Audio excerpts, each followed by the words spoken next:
ibig sabihin, hindi mo ba maintindihan? Tanga ka ba? Ha? Ayoko na sa iyo, hindi na kita mahal. Eh, tama nga sinabi ng Ma'am Simon noon eh. Pera lang ang habol ko sa iyo. Eh, kaya ako'y nakipagbalikan para pasakitan ka lang. Ha? Baka ganti para sa ginawa mo sa akin. Eh, ngayon ipatas na tayo. Oh. Ano ka ba? Ha? Ano ba yung sinasabi mo? Kaya ko naman maging babae na gusto mo eh. Hindi ko naman alam na ayaw mo para sa ugali ko. Ay, bakit ka mamahal? Nasabihin mo sa akin? Ha?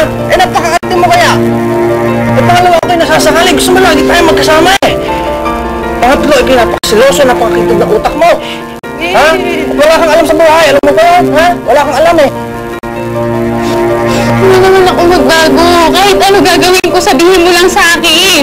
Hindi ko naman alam na ganyan pala yung nararamdaman mo eh. Marita, ayoko na sa iyo. Ayaw na kita makita. Ayoko na hindi marinig ang boses mo eh. Alam mo, sa totoo lang, ha? Nandidiri na ako. Sa tuwing hahalikan kita, yakapin kita.